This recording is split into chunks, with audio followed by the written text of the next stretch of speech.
Welcome to Detour Books Found in Translation. I'm Sammy Keats, and thanks for joining us for another Cybercast with Eleanor Reissa on the occasion of her 1 year anniversary. Well, it's almost the first year, January 2022, of her memoir, The Letters Project, A Daughter's Journey, published by Post Hill Press. And we have a limited number of signed copies, so please go to detourbooks.com and grab yours now while supplies last. We also have Eleanor's previous publication, The Last Survivor and Other Modern Jewish Plays. And while we don't have all the recordings that Eleanor's released over the years, we do have Wild Ecstasy with the super cool album cover, CD cover. So those are both in stock at our shop. And so Eleanor Reissa is a Tony Award nominated director, a Broadway and television actress, prize-winning playwright, a diva in the Yiddish music world, where we met when she came to perform during the Yidstock Music Festival at the Yiddish Book Center here in Amherst, Massachusetts. Eleanor's work in the performing arts is expansive, and I'm honored to have an opportunity to talk with her specifically about her life as a writer and what this year has been like since the publication of her book. One reviewer describes the book this way: The Letters Project is a tough, honest, and often funny memoir that takes readers on an unexpected mystery tour back in time through Germany and Israel, where the dead speak, in this daughter's journey down the rabbit hole of her family's Holocaust. Welcome, Eleanor, and thanks so much. Thanks so much for taking the time to be with us today. So before we talk about the memoir, I want to ask about what the journey has been like for you this year since the publication of the book. I mean, you've been giving readings, you've been at book talks, you've had several projects of your own. I know you made a film in France, right? In Italy, actually, but in Italy. Yeah, Italy, France, all good. Yes, and you were working on a television series, and I believe you gave some concerts at different parts of the globe. So what has this year been like for you? It's been a really extraordinary year for me. It's a little shocking, really. So full. It's been such a full year. The book came out like January 18 or something like that last year. Yeah. And it feels like it's been out forever, frankly. I've been working really, really hard to move it forward, to bring it into the world like a kid. It's been like my child that I'm trying to get into a good college. And I'm just working really, really hard, talking to people, talking to groups, doing podcasts, doing interviews. It's become my primary focus. And that being said, it's also changed my personal life in that I feel different since the book came out. And the realizations from the book of who my father actually was, which I didn't really know or understand before I went on this journey, and that I understand it now more. I understand myself more. And as my opinion of my father grew, the opinion of myself grew, a favorable opinion, I would say. I mean, I've been a fairly judgmental, harsh critic of myself and others. And I feel like I have softened my road now, and I appreciate enormously who my father was and who my mother was, and consequently who I am as their daughter. And all that being said, in the book, there's a reporter in the book who follows me around Right. Germany.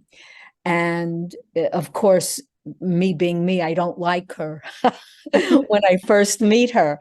And Right. I mean, I was nervous and frightened of her because she was very tenacious and capable. And I was just afraid and quite vulnerable because I was learning so many deep, dark things about my father, and I was frightened. So consequently, we've become quite good friends over the years, the 3 years, I guess, since I wrote this book. And she, Hilke Lawrence of the Stuttgart Zeitung, has written a number of articles about me and the book and my father.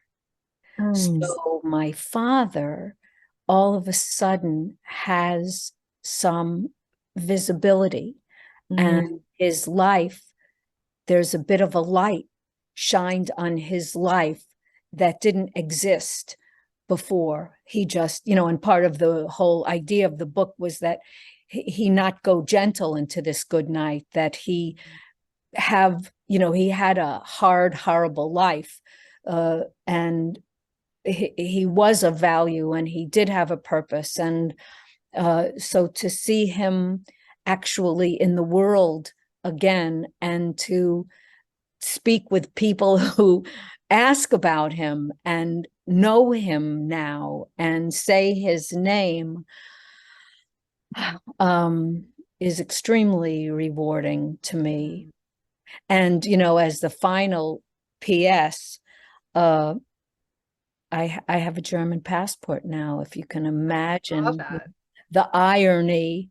It The is an irony. I wonder, do you feel some conflicted about that a little bit? No, no, I don't feel conflicted about it. I mean, I feel the irony of it. Sure. Um, but I mean, yes, I feel the irony. I don't really feel conflicted. I feel somewhat grateful. Mm. Uh, I feel that of all, all the anti-Semitic, anti-Jewish is really what I'm preferring to say these days. The Okay. anti-Jewish sentiment around the world, I feel like really it's only Germany, uh, even though they were the primary Nazis, who Hmm. said they were sorry, and who said they did it, and who said they'll teach their children about it, and who said it's a crime to speak in that way. Nobody else said they were sorry. I mean, nobody. Like Italy Like and Italy, like Poland, like got it. America, Right. like England, like Right. France. I mean, Right. just you name it. Right. So I feel like, and Mm. my father lived in Stuttgart, even though he was born in Poland. He lived there from 1918 to 1949, interrupted by 3 years in Auschwitz. But he went back to Poland, to Germany after Auschwitz, after the death march. And he was in community there, and he had friends there. And he bought me a Volkswagen when I was 17. And I think that my father did not hate Germany. Oh, I think au contraire, I think he loved Germany. I think he hated Nazis. Mm-hmm. But uh, I, I learn in the book, in a way, that his life might have been more fulfilling and more uh, inclusive had he remained in Germany instead of coming here to America, where he suffered through the sweatshops and through the immigrant cruelties here. Yeah. Yeah. So Isn't that an irony? You yes, think it you're really, it getting really is. away. It really is an irony, and a bit of insult to injury. Right. Whoever of his family remained in Poland during the war, they Mm. were all killed. Right. Those who were in Germany, um, some were killed, but not all. So I mean, it's a fine line, but Mhm. I I'm pleased about it. I am pleased about it. I can see how you would be too, that people are reading about his life now. And as you say, speaking his name, it's almost as if he gets this afterlife, you know? Yeah. That's really important. Yeah. Now, I want to get into the memoir. So I'm just going to give a little synopsis. It starts with the letters that you found after your mother died. They were tucked in a lingerie drawer, and the letters were written in German to your mother, who was already in America, and they were from your father, who was still in Germany. And this was 1949, just 4 years after he was released from Auschwitz.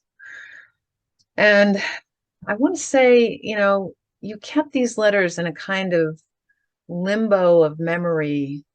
Um, so when you decided to make this journey back in time to find out, well, first of all, what was in the letters, because they were in German, you had to have them translated, but to also find out what had happened with your father.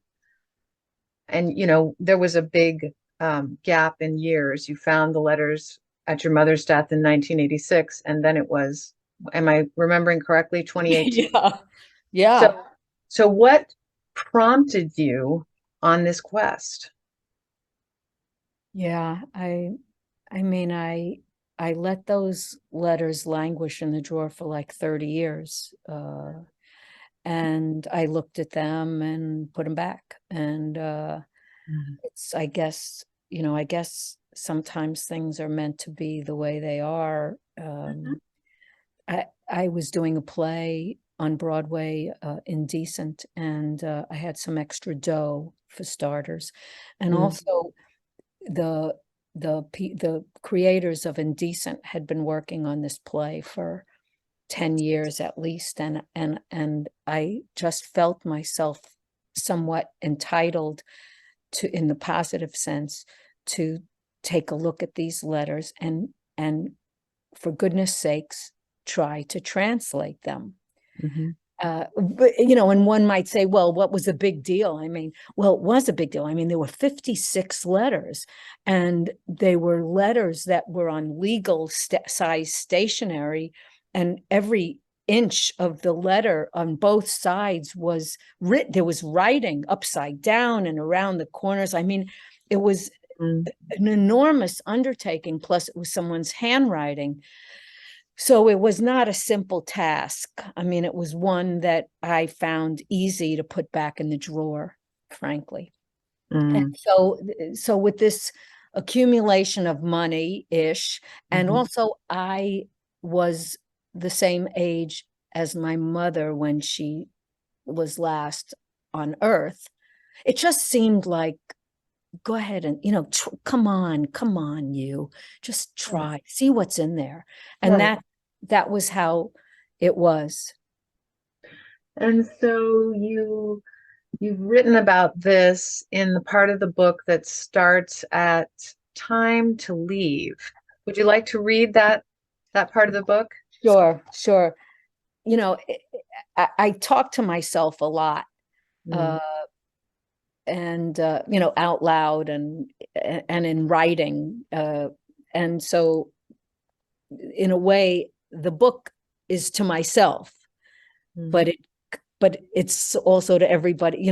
I and you, the reader, discover things at the same time. So Mhm. um Mhm. so I'll read this bit. Okay. What to bring on such a trip. So this is a trip that the woman who translated, the primary translator, says to me one day when I'm in Berlin doing a concert with Frank London, and I meet with her to give her some money, and she give me the letters. She says, my brother lives in Stuttgart, which is where the letters were, the address on the letters. I said, oh, that's nice. And I'm going there, she says. Well, good for Mm. you. And then she says, but they're around my brother lives around the corner from your father's address on the letters. What? And if you want to come with me, I will leave early and I will take you around. And this that was really the conversation that was the beginning of the impetus for this trip, because Mm. I, I didn't have any idea of going to Germany to retrace my father's steps, or I mean, what was left there? Nothing I could think of. Everybody was dead. So what was there to know? Right.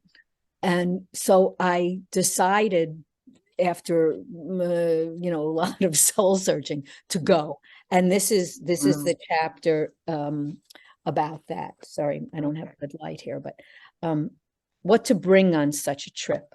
I decide to travel with carry-on luggage only. Really? For 3 weeks?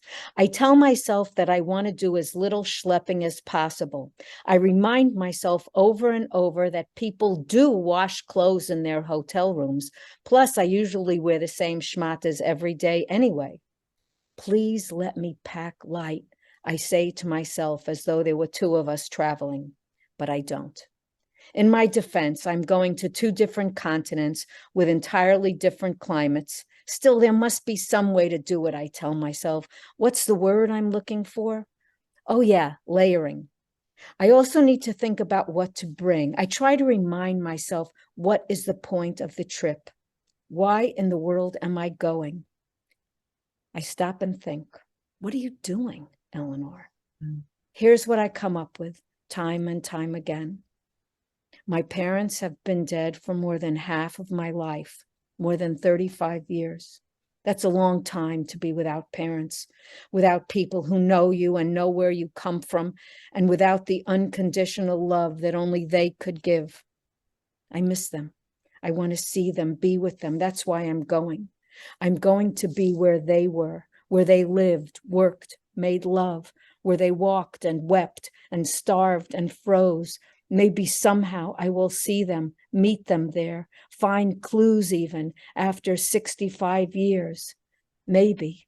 These letters are my treasure map. The X must mark the spot to somewhere. No, my mother kept these 56 letters written by my father for over 40 years for some damn reason. No, after their divorce, after his death. Why? What did they mean? What was in them that was worth saving? And I, like her, kept them too for more than 20 years, untranslated, just lying in their baggie in my sloppy underwear drawer. For what? What should I do with them, with my inheritance? Nothing? No. These letters are a message to me from beyond, from my father who wrote them, my mother who kept them, and now for me who will follow them. I tell stories for a living as an actress, writer, singer, director. That's what I've spent my life doing, albeit in my own helter-skelter fashion. My work is an enormous part of who I am, and I am my parents' daughter. So if I don't find out who they were, how the hell will I know who I am? I'm going to pull on this thread for as long as it's got give and see where it takes me. My own DNA strand. I identify and always have as the daughter of Holocaust survivors. That is my gender, my invisible birthmark. This trip is about not letting the dead go gentle into that good night, about giving voice and life to those people, my parents, who had neither a voice nor a life, yet lived on this earth during such a dark, deadly time, and struggled and cobbled together a daughter, like dinosaur made of chicken bones. And their life is still so unknown. Mm. Well, it's a great way to enter this book for those of you out there who haven't read it yet. I've read a lot about the book over the year, and many, many times on Instagram, in articles that I've seen, and different websites that I've been to, people remark on the candidness, the sense of conversation, like you're just sitting across the cafe table with the writer. And uh, your storytelling abilities, which I've seen on stage with you in the times I was so fortunate to see you perform, are so present in the way that you're coping with this mind-bending idea of the Holocaust. It's not an idea, the history of it. And I can't say that I've read all the memoirs that have ever been written about the Holocaust, but I've read quite a few.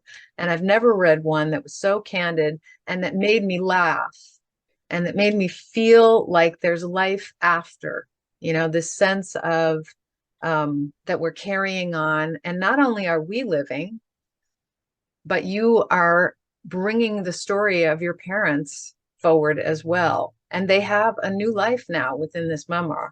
So that's the impact that it's had on me. And for those of you, as I said before, who haven't read it yet, you have a really special story ahead of you. So the other thing I was Thank thinking, you, Sammy. Thanks so much.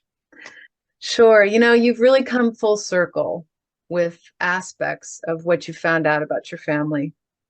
And I remember that you visited, when you were in Ulm, you went to an archive and then you went to a building that had been a displaced persons organization and was repurposed as the offices for a theater group and other artists. And I wanted you to talk a little bit about what it was like being in that building and also knowing that there were artists there now and that they were in the same field as you had chosen. Huh. I mean, so it was literally a displaced persons camp, which turned out to be this building, this fortress, this prison-like structure, which I had seen in photos, black and white photos of my family, but I never understood what it was or put two and two together that was the displaced persons camp that they had spoken about a little bit. Mm.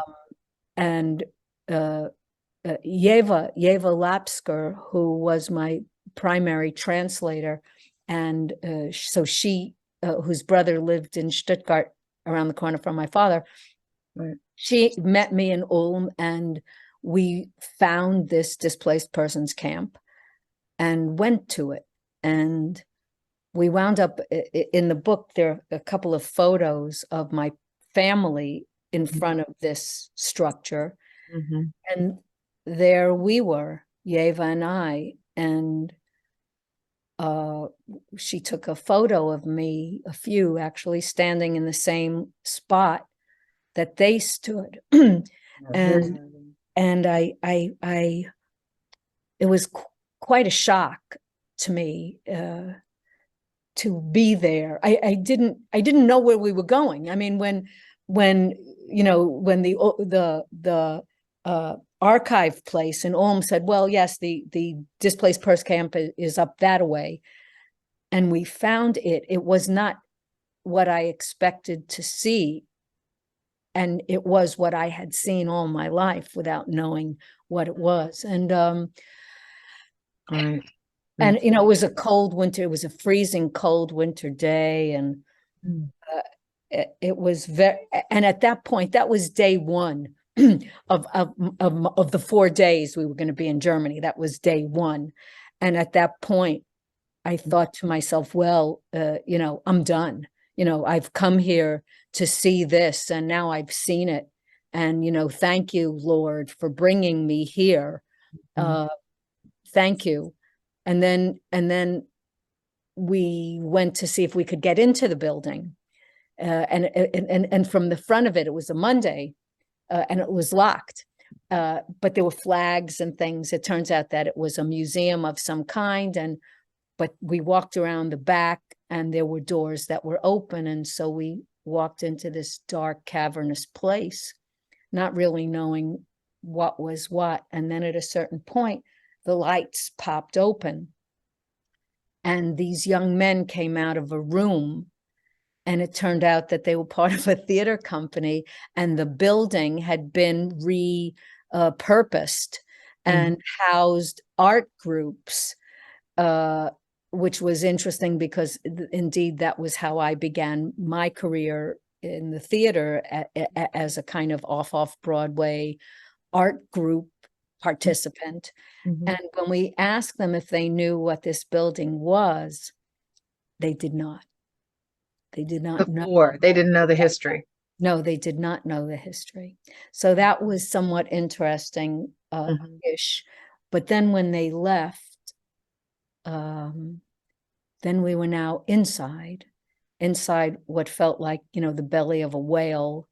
Mm, And and I was so moved and so could imagine the sounds when it was filled with Jewish mothers, fathers, children, Bubbas, Zetas, who had just finished living through the nightmare that was the last 4 or 5 years before, and with who had died and who had lived. And here I was in this building. And so to me, I mean, it's like when you go to Gettysburg or you go to the Wailing Wall, you sense life and death. There's mhm, I have found that anyway, that mhm, there's something palpable in the spirit of the wall and in the spirit of the earth where humans lingered. And mhm, so I was just filled with the spirit of my family. And I felt like, if anywhere it was possible for them to materialize mhm. and join me somewhere, I thought, it's here. It's here, come on, come on, you guys, meet me here. I'm here, and so, and I Mm. write about that and write about Yeah. experience. Yeah, and the photos really help to bring the reader there too. And the way you did this juxtaposition, of having um, your friend hold out the image of your parents, and then you are with them. It was really an I mean, amazing. and I didn't know that she was doing that. She was Oh, like, you didn't? no, not Oh, the she first was time. framing. He was taking a picture of me, Yeah. but at the same time, she was holding the picture of them. And it was a picture of me and a picture of them. And it's like we were in the same photo at this place together. It was extremely meaningful to me. And the photos of your parents, and what you imagine was their courtship, in those early years before your mom immigrated. Um, it's very moving, and it really helps you to feel more as the reader of the story, to see those images. I was so glad that you included them. That's always the first thing I do with the memoirs. I look for the photos because I need to see the people. And then once I have those images in my mind, I go into the writing and I take those images, and I'm the kind of reader that just goes back over those those things as I'm reading. I'll flip back to that. Yours are spread throughout. Sometimes they're all in the center. So I tried to put them where they were in the in story. the text, yeah, No, that's helpful.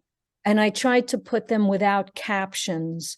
Like I would say a sentence about them and there, because I didn't, I often find interruption that I wind up looking at the caption of a photo instead of reading what the writer has written. So it was a challenge to convince the publisher that I didn't want captions under Captions. these photos. No, and it worked well because you look at the image when you come to the page spread, but then when you read it, you have the full story, and then you don't need a caption. I think it's just I think, like you say, it kind of takes you out of context if you're reading captions.